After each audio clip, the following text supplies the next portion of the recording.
Today we're going to be doing some long sitting core exercises from your bed. Our first exercise is going to be a long sitting crunch. We're going to use pillows to increase or decrease the difficulty. Or if you have a bed that has an adjustable backrest, you may use that as well. For a long sitting position, we'd like to place something under your knees for a safety setup. You may use a rolled up yoga mat or a folded blanket, towel, or pillow, whatever you have on hand. For long sitting, we'd like you to get into position by placing your hips back against whatever you're going to be crunching off of, and then putting something underneath those knees to reduce the tension on your hamstrings. By reducing tension on your hamstrings, we're going to allow your trunk to come more into flexion with more ease. That's going to allow you to crunch easier and more full range. For this exercise, we're going to be using our pillows to increase or decrease the level of difficulty. If the crunch is too easy, take away a pillow or decrease your backrest on your bed. To start our crunches, you may start with your arms crossed at your chest or out in front. For difficulty, arms crossed at chest will be more difficult because you won't have the momentum of your arms out in front. Make sure that you're thinking about squeezing your shoulder blades down and back and keeping a nice proud chest as you're crunching. We want to be keeping a straight back if you can. To make it more difficult, you may also work on some tall sitting at the top of your crunch. You can have your arms out to the side, out in front, or perform some snow angels.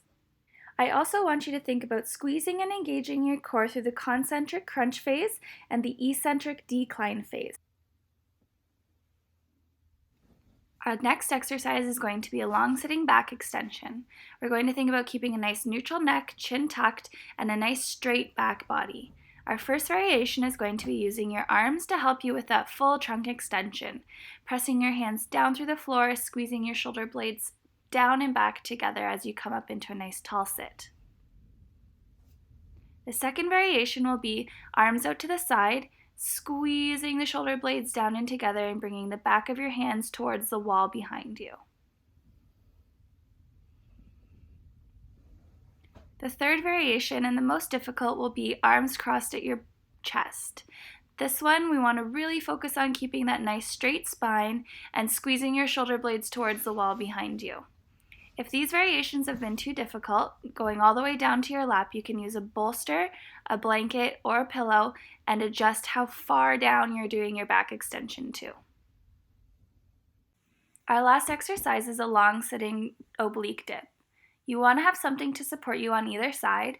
So the first variation will use hands on the bed, or you can cross your arms at your chest. If you don't have a support pillow, I would recommend using 2 regular bed pillows on either side of your hips and using that as your target. Maintaining safety setup, you may start your dips. You can either have your hands on the pillows or crossed at your chest. We always want to be thinking about keeping that back nice and straight, not letting your upper body crunch too far forwards, and trying to get your elbows to the target. We're going to take a look at the muscles that we've used throughout these exercises, working from superficial, meaning closest to the surface, to deep. First, we're going to take a look at our external obliques. Both the external and internal obliques help with side bending and rotation of the trunk, such as during our oblique dips or when we're rotating towards something to reach for it. So sitting underneath of the external obliques are the internal obliques. Both internal and external are broken into right and left. And then underneath our obliques, we have our rectus abdominis. Those are our main muscles for forward flexion or trunk flexion. We use those mainly when we do our crunch forward. And underneath of our rectus abdominis, we have our transverse abdominis. These muscles help flatten and narrow our abdomen and help engage our core. Moving to the back, we're looking at those muscles that help us sit up nice and tall. These muscles are called our erector spinae muscles, and they're the main ones involved in our back extension exercises.